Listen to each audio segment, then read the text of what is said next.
Olá, amigos e amigas da Rede SPTV, bem-vindos ao seu programa Direto e Reto. Eu, Felipe Zalaf, faço a apresentação e toco essa correria para as próximas eleições. Hoje, mais um candidato, desta feita deputado estadual, Dr. Romar, de Americana, candidato esse pelo MDB, antigo PMDB, natural de Americana, médico, não é? Pediatra com especialização em neurologia. Seja muito bem-vindo, Dr. Romar. Obrigado, Dr. Clóvis, pelo convite. É uma alegria estar aqui no seu programa e participar desse programa com o seu público, né, que deve estar numa expectativa muito grande em relação às propostas, conhecer os candidatos, né, conhecer as propostas. Eu estou aqui para isso, para me apresentar para o seu público, para a população de Americana e região. Então façamos o seguinte, façamos o programa juntos, eu e vocês, internautas, jovens, telespectadores. De que maneira? Olha, escreva para o nosso WhatsApp, 19 3648 8480. Repetindo, 19 3648 8480. Faça conosco o nosso programa. Romar, como eu disse aqui nos bastidores, conversa de botequim de primeira classe. Ótimo, vamos excelente. Vamos trocar umas ideias para os seus potenciais eleitores decidirem. Eu já estou me sentindo à vontade, viu, Clóvis? Você é muito gentil, muito simpático no trato com os seus convidados, então eu já me senti à vontade. Muito obrigado, mas aqui também, tendo bambu tem flecha, direto e reto. Ótimo. Eu já te pergunto, imaginando você como excelentíssimo senhor deputado estadual da maior unidade da federação, que é São Paulo. Exatamente. Com a sua formação religiosa, que é presbiteriano, protestante, evangélico, presbiteriano. Aí chega um apelo da sociedade para aquilo que se convencionou chamar de... Deixa eu ver, eu esqueci agora o nome, peraí. É difícil, viu, gente, porque é novidade. Ô, produção, me ajuda aí. Como é que é o nome mesmo do casamento a três? Trisal. Eu não conhecia. Então, eu não conhecia. É, por isso que eu estou falando. Aqui tem bambu, tem flecha, porque é um negócio de agora. Eu conhecia casal, e conheço ainda, né? Matrimônio. Agora, a relação a três e regularizar, trisal. Como é que um homem de formação presbiteriana, quando receber esse pedido, digamos, de reconhecimento ou de legalização, como é que ele faz um juízo disso? Eu acho que o homem público, Clóvis, né, considerando que o nosso país, né, a Constituição diz que não há uma religião oficial, é um país laico. Eu, como médico, hoje os princípios que orientam a medicina são os princípios previstos na bioética, e um dos principais princípios é autonomia do paciente em decidir por aquilo que ele quer, se ele quer submeter ao tratamento, né, se ele quer seguir a orientação médica, se ele quer, por exemplo, tomar os medicamentos, né, o médico ele tem que estar atento, ele tem que ouvir o seu paciente, ele tem que colocar, né, a situação, o diagnóstico, né, a chance de cura, a chance de amenizar o sofrimento. Então, esses princípios, né, que eu vou levar para dentro do parlamento. Cada vez mais, né, o Estado, a religião, ela vai interferir menos na vida do indivíduo e cada vez mais, né, nós vamos ter os direitos individuais também, né, valorizados. Eu acho isso importante. Obviamente, você toca numa situação que é uma situação ainda que precisa ser discutida pela sociedade toda, porque a nossa sociedade é conservadora, no sentido da família, de reconhecer a família patriarcal, o pai, a mãe e os filhos. Eu entendo que nós temos que valorizar, né, esse contexto familiar, porque é daí que gera filhos, mas nós temos que reconhecer os novos formações familiares. No consultório, eu tenho casais homossexuais, masculinos e femininos, 2 homens, 2 mulheres, né, eu vejo o cuidado, o zelo que eles têm pelo filho adotivo, ou às vezes o filho gerado, né, quando é casal homossexual feminino, uma das mulheres gera a criança, e eu vejo que eles têm um cuidado, um zelo, né, como toda a família tem, todo casal tem pelo seu filho. Então, Clóvis, eu acho que essa é uma questão delicada, né? É verdade que essa questão está na discussão da sociedade, mas nós precisamos principalmente ouvir essas pessoas e, obviamente, nós precisamos colocar, né, alguns limites nessa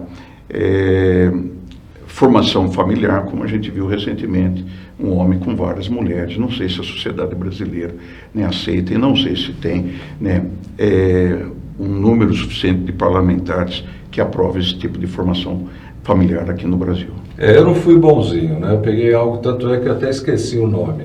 É tão recente que eu nem assimilei a nomenclatura. Mas esse nome eu confesso para você que eu não conhecia. Trisal. Trisal.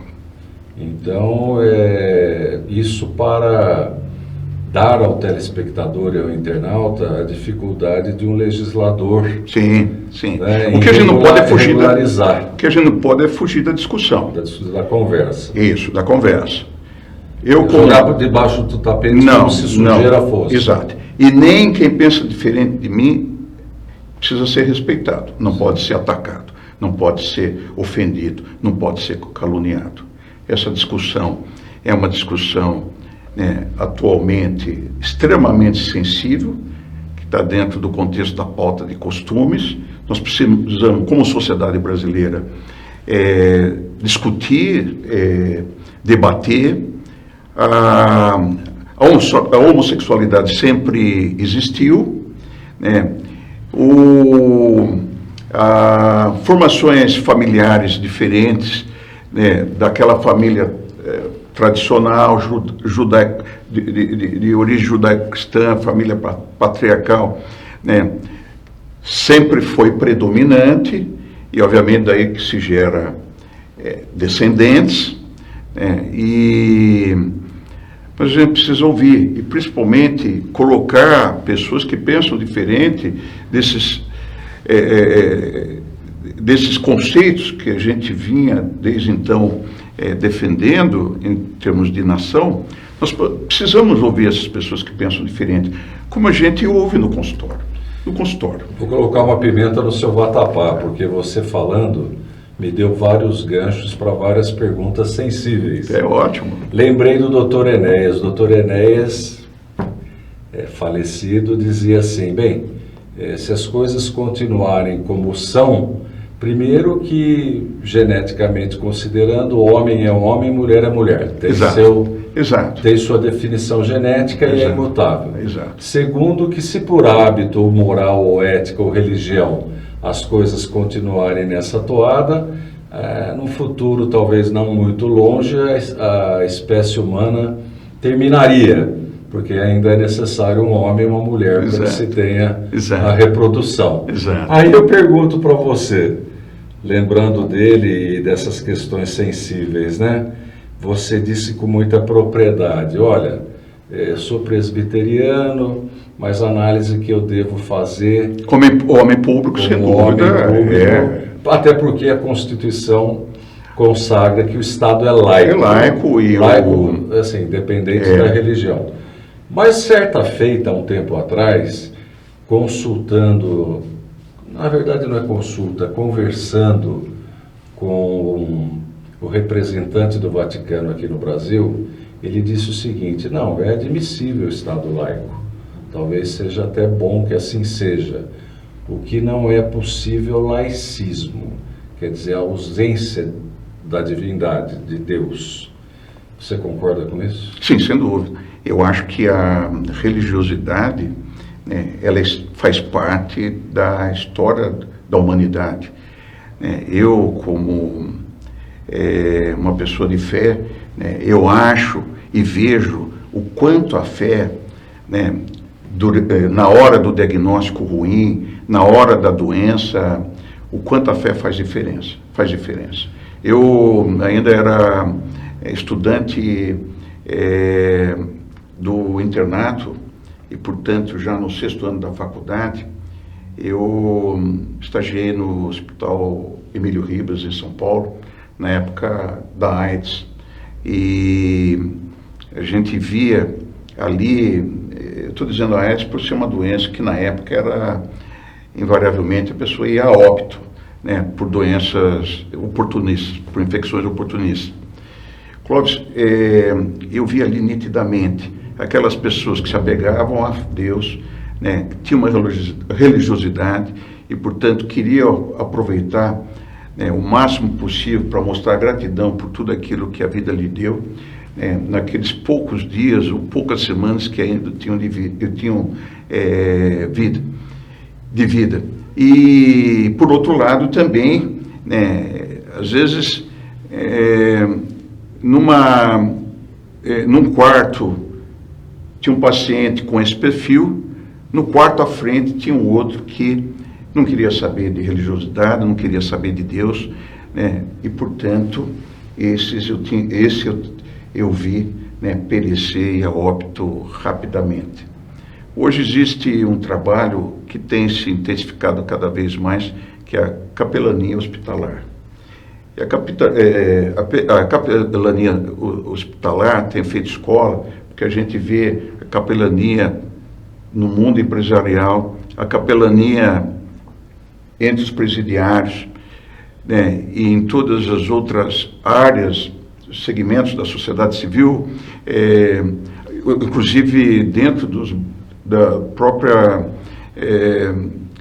batalhão militar, a gente vê a capelania e, portanto, essa tendência de discutir sobre a religiosidade, sobre as questões da fé, dentro dos vários segmentos da sociedade civil. Então, eu, como religioso, protestante, presbiteriano, eu julgo ser extremamente importante. E a religião me ensina, Clóvis, que a gente precisa acolher as pessoas, aceitar as pessoas como elas são, ouvi-las, entender o porquê que elas pensam daquela forma e, mais do que isso, respeitá-las por isso. Eu acho que esse é o sentido da religiosidade. A religiosidade, ela não pode separar. A religiosidade, a história mostra que, por causa da religião, houve muito derramamento de sangue. Isso é inadmissível. Isso, na verdade, é o uso inapropriado da religião, né, para eliminar aquele que supostamente pensa diferente, é inimigo ou coisa assim. Nessa esteira da medicina, como você bem disse no início da nossa conversa, o paciente determina, o paciente conversa com o seu médico, existe uma troca de informações. Voltando para a questão legislativa, e se vem às suas mãos um caso, ainda não é regra, está se desenhando alguma coisa chamada morte assistida, Sim. Já que a eutanásia, por hora, é crime no nosso país. Exato. Como é que você vê essa decisão médico-paciente e o procedimento da morte assistida? Que foi o exemplo recente do Godard, o cineasta. Bem lembrado. Isso está dentro dos princípios da bioética, né? Que tem a ver com a autonomia do paciente.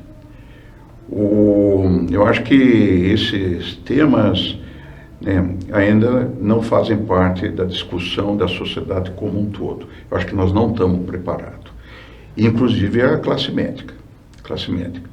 Nós tivemos eu fiz o curso de extensão em bioética da Unicamp, um curso de 18 meses, Clóvis. Esse curso, conseguimos um número suficiente de pessoas para organizar o curso, mas não teve uma segunda edição, porque não tinha pessoas interessadas. Portanto, ainda a morte assistida, eu acho que é um assunto ainda que a nossa sociedade, e portanto como parlamentar, eu acho que ainda, né, esse tema não deve entrar na discussão parlamentar. Eu acho que ainda nós temos que avançar como sociedade para que temas como esse, mesmo porque eu vejo no hospital, e principalmente em relação ao adulto, às vezes está lá o senhor na UTI, às vezes em fase final, e a questão é, se o paciente for a óbito, ou tiver uma parada cardiorrespiratória, vão ser feitas manobras de ressuscitação, já teve uma parada cardiorrespiratória, lembrando sempre que o médico, ele vai usar, e a própria Código de Ética Médica diz que tem que ser assim, de todos os seus recursos, seu conhecimento, sua experiência, recursos técnicos para manter a vida. Mas, obviamente, a vida ela é finita. Ainda mais um paciente já com um diagnóstico sombrio, que invariavelmente vai a óbito. Quando você começa, eu vejo os colegas, ao colocarem para a família essa situação, a possibilidade de, uma vez a parada cardiorrespiratória, depois de já ter tido uma ou duas intervenções desse tipo, que não vão mais proceder à reanimação. Isso divide a família. Se a esposa, se são os filhos, uns concordam, outros não concordam. Então a gente vê o drama para a família tomar, a dificuldade para a família de tomar decisões nesse sentido. Obviamente ainda eles contam com o apoio, a ajuda, a colaboração dos médicos, né, para que o seu ente querido chegue ao final da vida sem sofrimento, com as medicações adequadas para que a morte não traga dor, né, não traga sofrimento nesse final.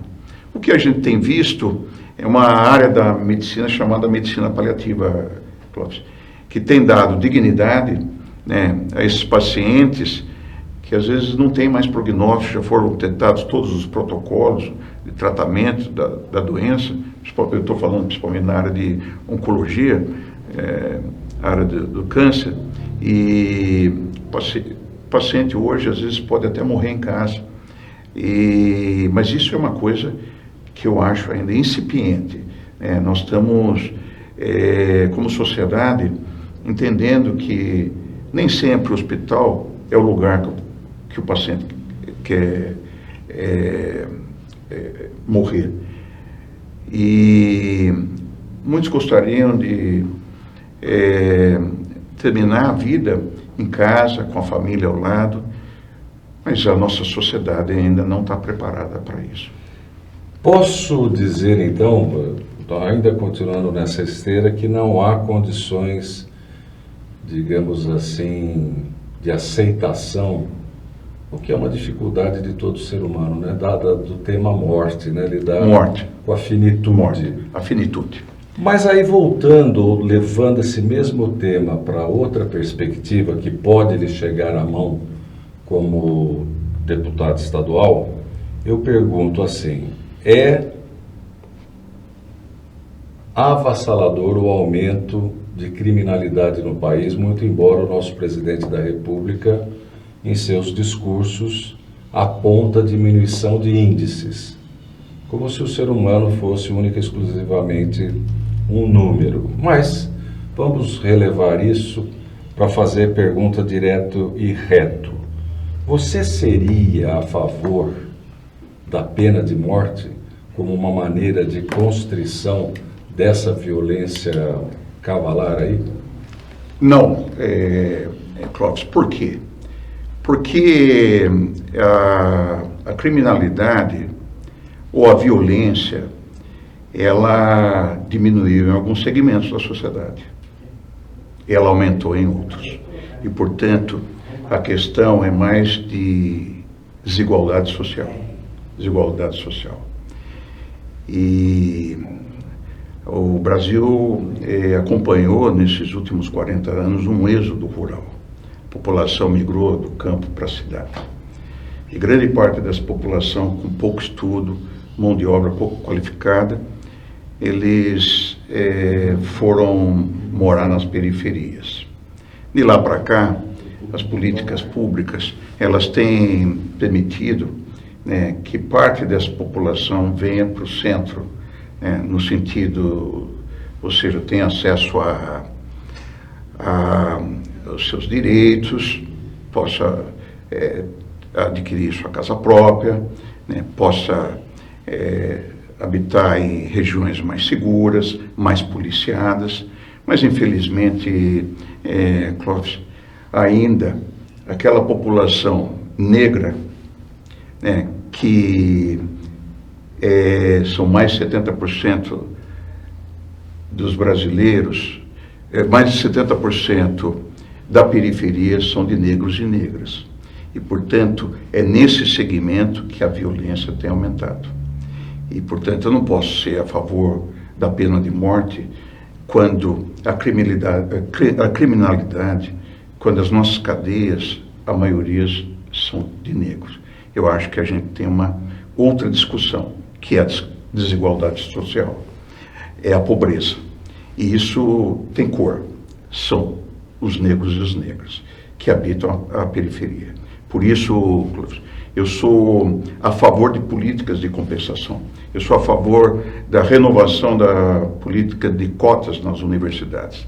Eu, durante a minha graduação na Faculdade de Medicina, 120 médicos, um único negro, sendo que os negros e as negras fazem parte de mais de 50% da população brasileira. Então, para a gente resgatar essa população que está à mercê da sorte, né, a mercê da sorte esperando em Deus, né? Porque grande parte das igrejas evangélicas, principalmente pentecostal, elas ocupam exatamente esse espaço na periferia, onde o Estado não se faz presente, deveria estar presente. E, portanto, eu sou, né, contra a pena de morte, em que pesa o fato, né, que a gente poderia discutir sobre as exceções. Né?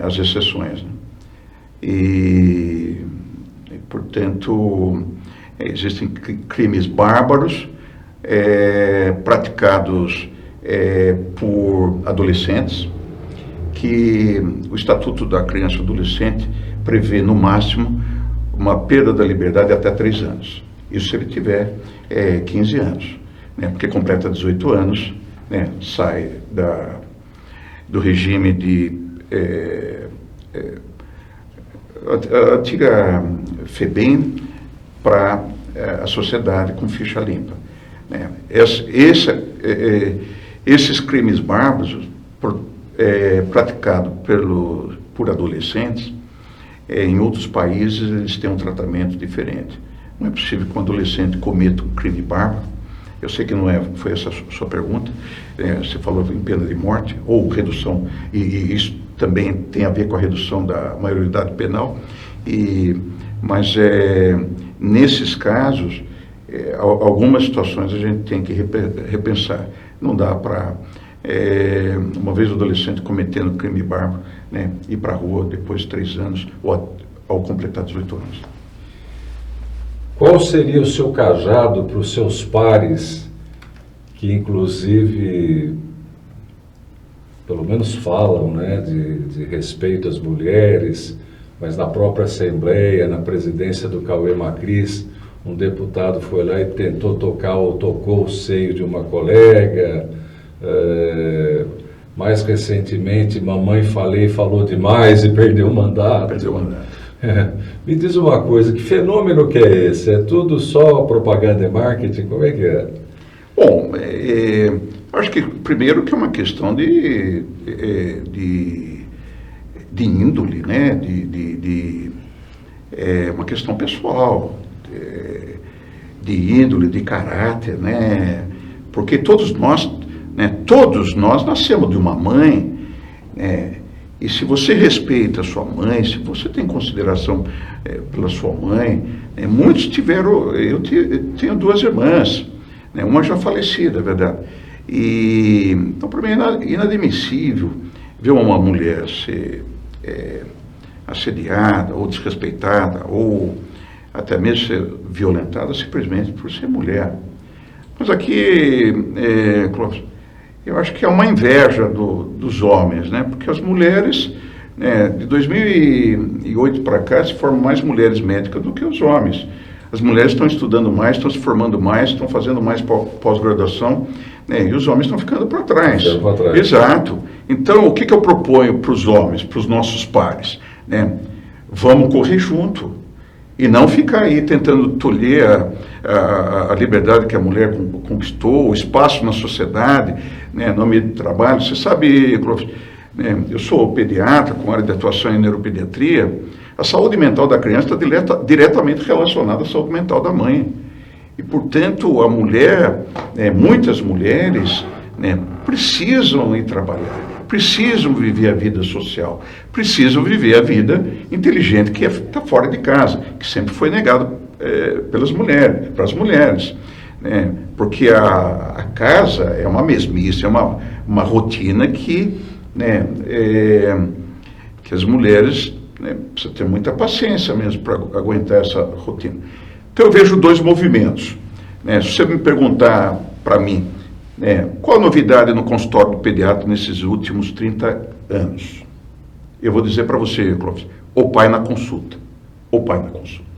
Esse modelo patriarcal, eles têm a sua vantagem, mas tem a sua desvantagem, né? A desvantagem era a mulher ficar em casa, gerando filhos, cuidando dos filhos da casa, do lar, e o marido sair para trabalhar, né? O que eu vejo cada vez mais é o pai vindo na consulta. Se ele está na consulta é porque ele voltou para a vida familiar. Ele entendeu que o papel dele não é só trabalhar, ganhar dinheiro e sustentar a casa. O papel dele é participar. E com isso ele ganha como pessoa, ele ganha como ser, né? Participando da vida familiar, né? Ajudando a esposa a cuidar dos filhos. Mesmo porque as crianças estão muito teimosas, hein, Clóvis? E a mãe não está dando conta. Com um chip de rebeldia. Rebeldia e teimosia, né, tem feito muito mal para a saúde mental das mães. Elas estão ficando loucas. Agora, e estão indo embora de casa. Embora de Nunca nós vimos tantas mães abandonarem os filhos como atualmente. Porque os filhos têm deixado as mães loucas. Então eu entendo esse movimento do pai voltar para a vida familiar e ajudar a esposa a cuidar dos filhos. Então hoje, filho é obrigação, pai e mãe. Não dá para dizer que é só da mãe. Direto e reto, o que você levaria para a Assembleia Legislativa de São Paulo de pleito por Americana? Bom, eu como médico me sinto muito contente, muito feliz de poder representar a Americana, a região, né, dentro do Parlamento Paulista, dentro da Assembleia Legislativa. Por quê? Porque como Americana, como as cidades da nossa região, também em outras cidades do estado de São Paulo, a pandemia do Covid-19 desorganizou parte do sistema de saúde. Houve fechamento de leitos, inclusive leitos pediátricos, leitos de UTI pediátrica, né? E, portanto, nós precisamos reorganizar o sistema de saúde. Reorganizar, nós precisamos atender essa fila de exames e cirurgias eletivas, né? que essa fila ficou represada porque, por causa da pandemia, né, foram interrompidas as cirurgias eletivas. Eu me sinto extremamente à vontade, né, e estou muito feliz de poder representar a Americana, né, no sentido de ajudar a reorganizar o sistema público de saúde, diminuir essa fila de cirurgias eletivas, né, e exames eletivos. Eu também quero ser uma voz atuante dentro do parlamento, Clóvis, no sentido da necessidade da vacinação, do Programa Nacional de Vacinação. Eu sei que é um programa nacional, mas você sabe que a saúde, ela acontece onde a população vive, e a população vive nas cidades. Aqui em Americanas tem visto, né, há uma baixa cobertura vacinal. Os pais não estão levando os filhos a tomarem a vacina contra a poliomielite, né, e atualizando a carteira de vacinação como se esperava. E, portanto, aproveito a sua audiência para fazer esse apelo aos pais, para que levem seus filhos a tomar a vacina. Nós estamos com uma cobertura muito baixa. Lembrar que abaixo de 95% de cobertura há o risco de reaparecimento das doenças que já estavam eliminadas, no caso da poliomielite. A notícia mais recente é que o vírus da poliomielite, que pode causar a doença, né, está circulando lá em Nova York. Isso está na mídia, a mídia tem divulgado isso.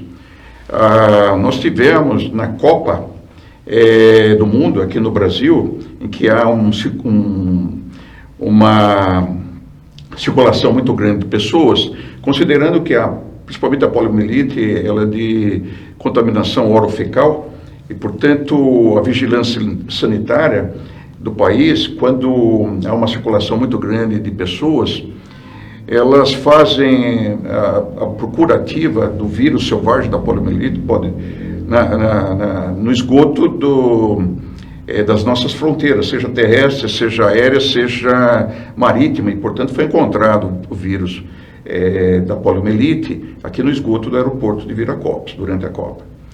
Se, na época, a cobertura vacinal tivesse tão baixa como está agora, seguramente a gente teria, novamente, os casos de poliomielite. A Americana é uma cidade pujante. A Americana é uma cidade que tem um índice de desenvolvimento humano acima da média das cidades brasileiras. A Americana, ela tem ótimos cursos técnicos, faculdades, e, portanto, uma dos pleitos lá dentro do parlamento vai ser estimular o emprego, principalmente o empreendedorismo, para que esse jovem conheça e possa empreender, possa se inserir pelo mercado de trabalho, às vezes com um negócio próprio, pequena empresa. Nós estamos vendo o crescimento da microempresa, dos microempresários. Então, o empreendedorismo, eu espero que a Americana e o Estado de São Paulo tenha parcerias, né, com países que são pioneiros no empreendedorismo, principalmente Israel. Eu espero incentivar o diálogo Brasil-Israel e trazer empreendedores de fora aqui para a Americana, para a nossa região. Nós temos a questão também do lixão, né, que é um assunto recorrente na mídia.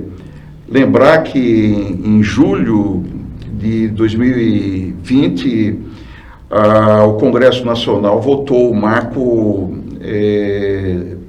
regulatório, o marco sanitário, e, portanto, estabeleceu prazo para que as prefeituras, né,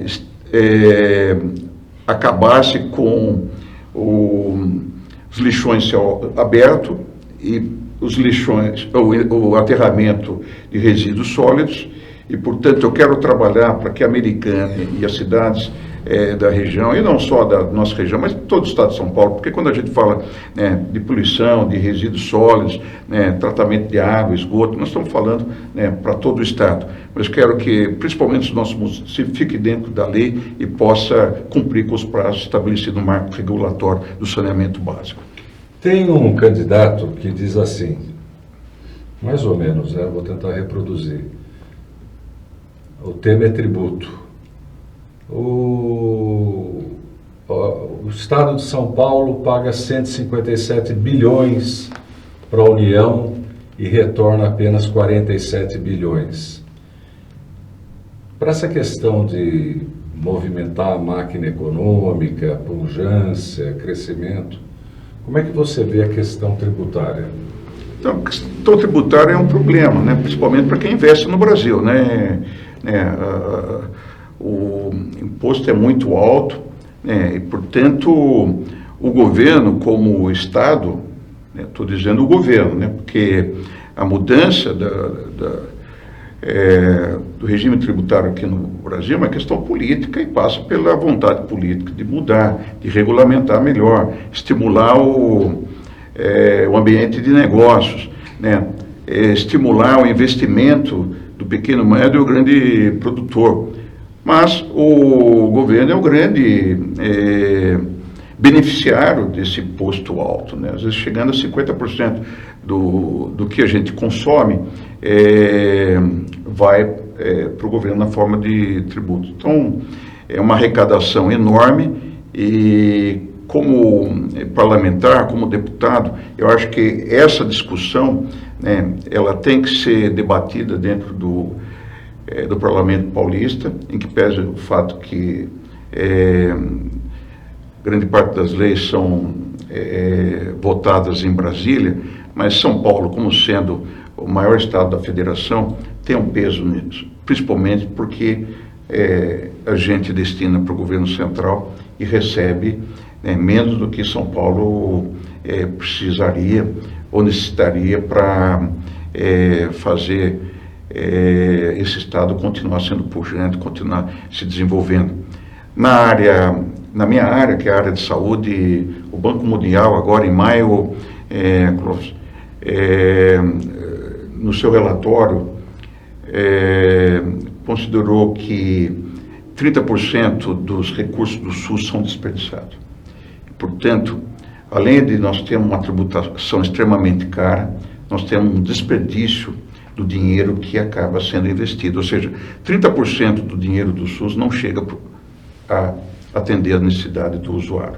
Então, eu quero ser uma voz eloquente dentro do parlamento, exatamente para que o sistema tenha para que a gente possa usar de forma saudável, de forma correta, né, o tributo, o recurso que vem do tributo pago e que possa atender a população, não só na área de saúde, mas estou dizendo na área de saúde porque é a minha área.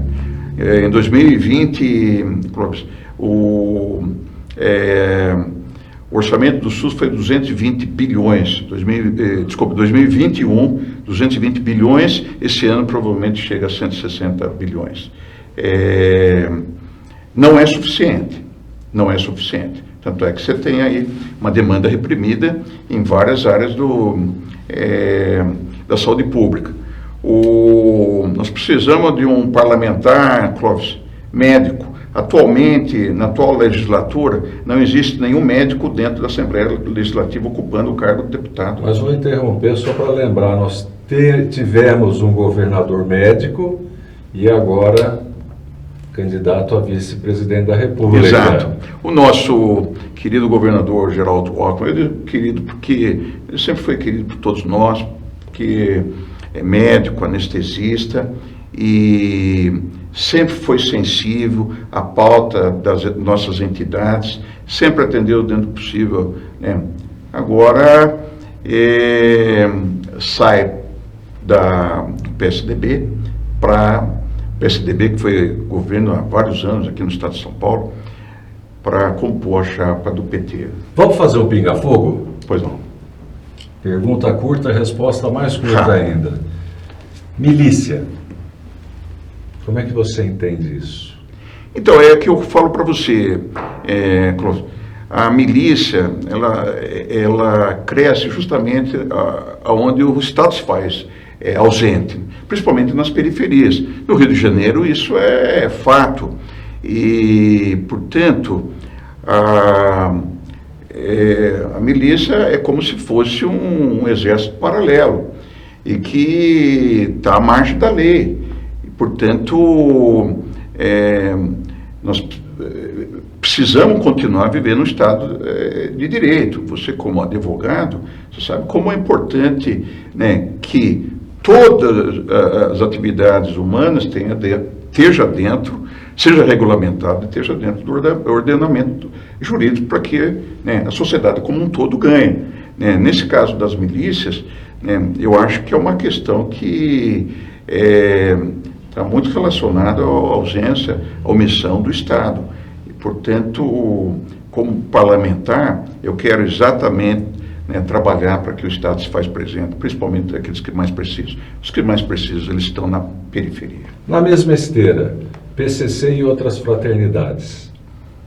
Como é que você entende e atuaria nisso? É o crime organizado.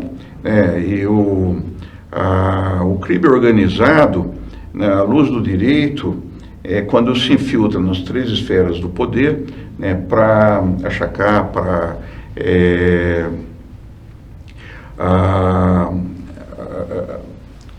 fazer com que as coisas trabalhem a favor do crime organizado. Né? Portanto, isso mostra uma omissão do Estado, né, como um todo. Né? E, portanto, se você tem trabalho, renda para todos, eu acho que a gente poderia combater, né, mais o crime organizado. Guerra fiscal entre os estados. Então, eu acho que eu não tenho problema, eu acho que essa guerra fiscal, né, ela poderia ser melhor estimulada, né, pelo governo central. Né? Ou seja, não no sentido de deixar com que os municípios ou o próprio Estado, né, ofereça, né, isenção de tributos, doação de terrenos para que empresas venham para a sua cidade, venham para o seu estado, né, e se fixe, né, para gerar emprego, gerar renda, né, para a população. Eu acho que o Estado, a União, ela pode estimular a guerra no bom sentido, né, fazer com que cada cidade, cada estado possa atrair, né, empreendedores, pessoas para investir a partir dos recursos, né, que tem, a partir dos índices de saneamento básico, de escolaridade, né, porque uma empresa, ela quer se estabelecer num lugar em que a qualidade de vida é boa, em que o tratamento de água, né, é correto, o destino do esgoto. A gente vê empresários, né, que quer ficar dentro da lei, mas o Estado, né, o poder público não ajuda, né, o empresário, que às vezes acaba eliminando o seu resíduo, né, em rios. E, portanto, eu acho que a União, ela pode estimular, né, não essa guerra, mas a competitividade, né, fazendo com que cada município, cada estado possa atrair empresas, possa atrair empreendedores a partir do seu potencial. Né? Porque nós somos um país continental, com uma riqueza, com uma diversidade enorme e, portanto, os empresários, eles precisam saber disso para poder saber qual que é o lugar melhor para... Me dê outro gancho. Um país que se diz celeiro do mundo tem 33 milhões e 300 mil famintos, com fome. Como é que explica isso? Eu acho que pela inflação, né? A situação da pandemia, a guerra na Ucrânia, que é isso que a gente vê na mídia, isso trouxe uma escassez que já vinha, a insegurança alimentar já era uma pauta de vários países, né, do Fundo de Alimentos da ONU, E não por acaso o presidente da FAO era um brasileiro até recentemente, pela importância que o Brasil tem como sendo um dos principais produtores de alimento. E às vezes o produtor nacional, ele prefere exportar, né, e receber em dólar do que vender para o mercado interno. Obviamente, nós tivemos também uma outra reação ao auxílio emergencial. Obviamente, a população recebeu o auxílio e houve um aumento também dos preços dos alimentos em função disso. Isso fez com que a pandemia fez com que muitas famílias perdessem renda, perdessem emprego e, portanto, nós tivemos um aumento do número de pessoas passando fome. Mas isso, como eu falo para você, Clóvis, há um segmento da população, né, que passava fome e era invisível para a sociedade brasileira. Quem trabalha com isso, essas entidades, as ONGs, as igrejas que trabalham com essa população, né, sempre via uma parte das pessoas, das famílias passando fome. Eu tive recentemente na Unibis, que é uma unidade da comunidade judaica de São Paulo, que oferece cursos, oferece oficinas para estudantes da rede pública municipal de São Paulo, né, no período contrário às aulas. A criança vai para a escola de manhã ou à tarde e no outro período vai para a Unibis. Ali tem atividade física, ali tem oficina de informática, ali tem o reforço escolar, mas também eles fornecem 4.000 refeições ao dia. E o vice-presidente comentando comigo que na segunda-feira eles aumentam a quantidade de alimentos, porque as crianças vêm no final de semana de casa com mais fome, Deixa eu perguntar para o pediatra. Pois não. E em causa própria, vou advogar em causa própria. E a pior idade, porque eu não vejo nada de melhor nisso. E os idosos, como que você, na qualidade de legislador, poderia beneficiar essa classe? Bem, o censo demográfico que o IBGE agora está coletando, os dados do perfil da nossa população, seguramente nós vamos ter evidências numéricas que aquela pirâmide etária, a base estreitou, né, e o pico aumentou. Ou seja, as crianças estão nascendo menos, as famílias estão tendo menos filhos, e a população está vivendo mais. Isso é fato, e nós vamos agora ver, através do trabalho que o IBGE tem feito, de coletar esses dados, nós vamos ter uma fotografia real da sociedade brasileira. Quando se fala na melhor idade, nós temos que falar em qualidade de vida, porque não é o indivíduo viver mais, mas viver em cima de uma cama, ou viver numa cadeira de rodas. Isso foi bom você ter me provocado, né, partindo da minha formação pediátrica, para falar da terceira idade.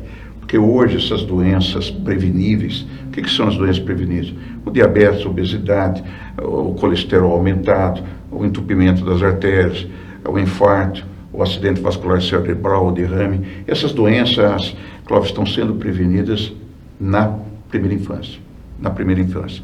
Hoje sabe-se, né, que a alimentação na primeira infância, o parto natural, a gestação de 9 meses, o aleitamento materno, a vacinação completa, e a escolaridade, a informação,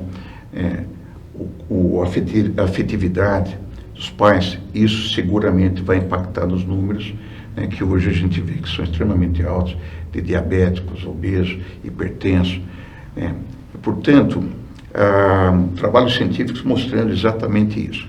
Então, nós vamos ter mais idosos com mais qualidade de vida. A Organização Mundial de Saúde, ela tem, nesses próximos, salvo engano, 3, 4 anos, a meta de reduzir em 6% a quantidade de sal na alimentação. E os países signatários da Organização Mundial de Saúde, né, estão comprometidos com isso. Nós precisamos diminuir a quantidade de sal. Isso, obviamente, vai trazer um impacto positivo na saúde da pessoa mais idosa. Nós estamos tendo vacinas mais eficazes. Vê agora a vacina do Covid, né? Muitos idosos com comorbidade, até ficaram doentes, até foram para o hospital, até internaram, mas saíram vivos.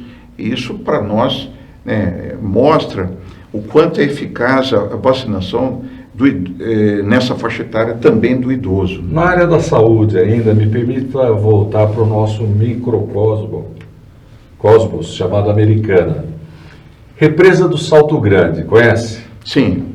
Palanque de vários políticos para aquela solução, ou pseudo-solução da qualidade da água, água a pé, etc, etc e tal. Inclusive, o ex-prefeito Omar Najjar, do seu partido,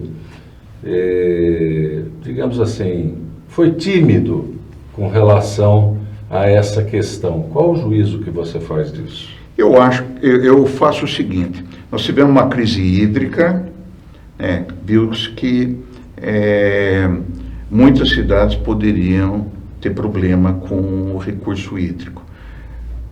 Outra coisa, nós tivemos o marco regulatório, a lei aprovada, a lei 14.026, aprovada em julho de 2020, que fala principalmente no tratamento da água, no uso consciente da água, no tratamento dos esgotos.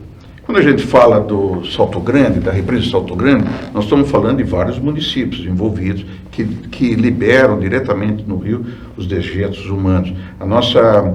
A represa do Salto Grande, Clóvis, a contaminação é principalmente orgânica.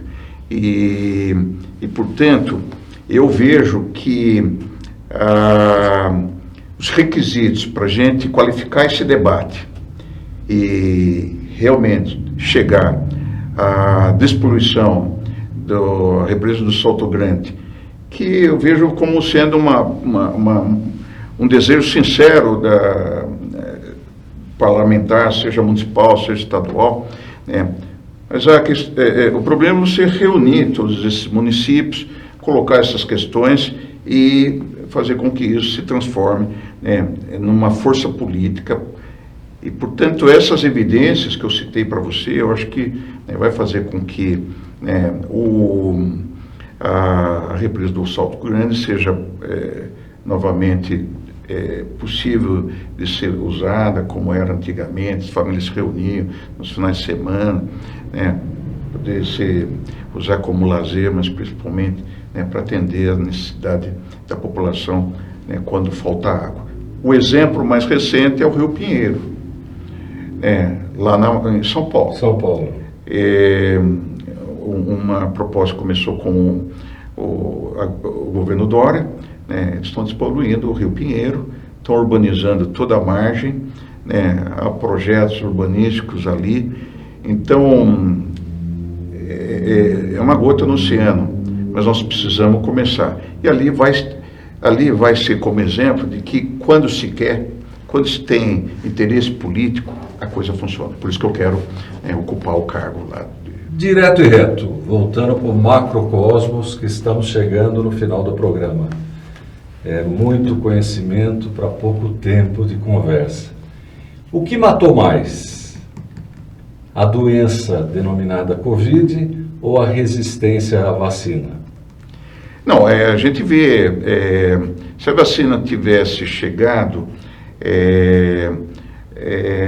teria poupado a vida de um número significativo de pessoas, não desprezíveis, isso é fato.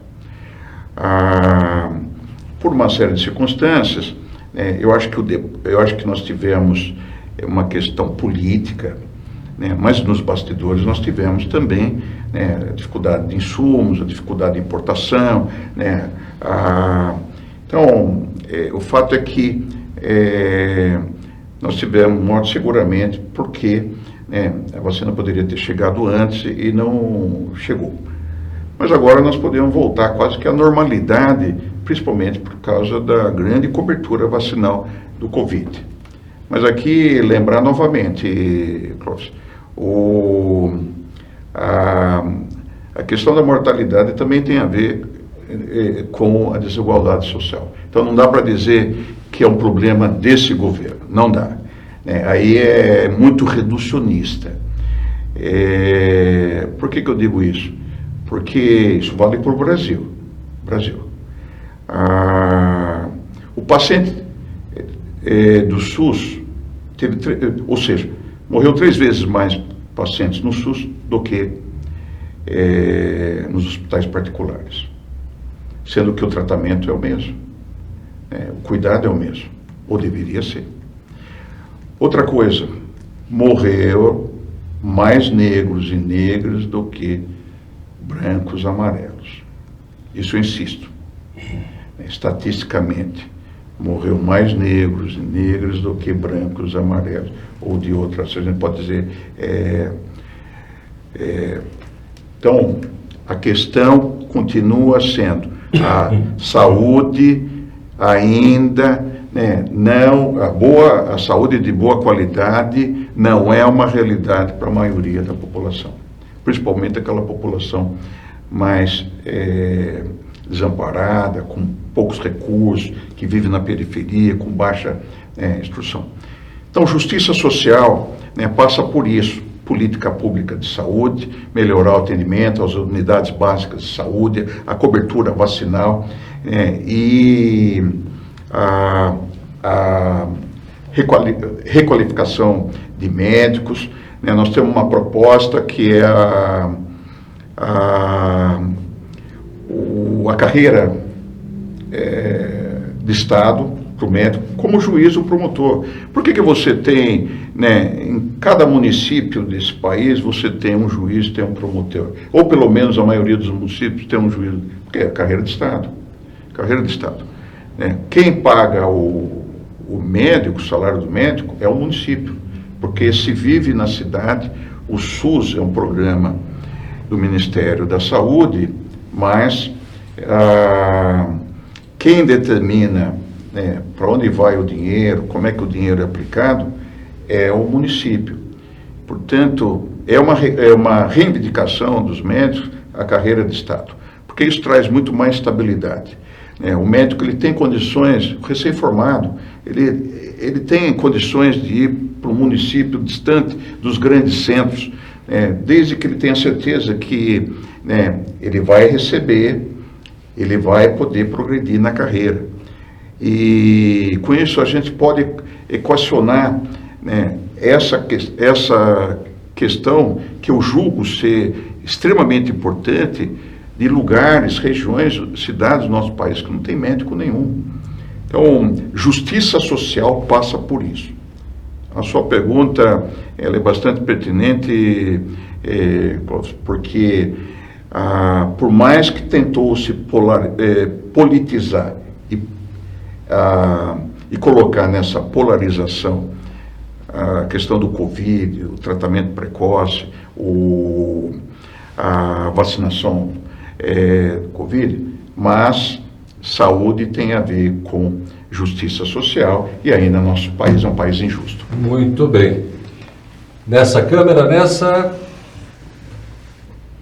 Bem, caros telespectadores e internautas, o objetivo desse programa é falar de um assunto espinhoso, desagradável, que é a política de uma maneira geral, e principalmente como ela é realizada desde o tempo do Império. Nós queremos aqui fomentar de uma maneira objetiva e muito humilde o diálogo, a conversa, a troca de ideias, e hoje vocês tiveram a possibilidade de conhecer mais um candidato, Dr. Romar, suas ideias, seus valores, e eu vou aqui fazer questão, deixa eu ver se eu acho com facilidade aqui. O meu diretor quer que eu pegue na mesa, mas eu quero ver aqui grande.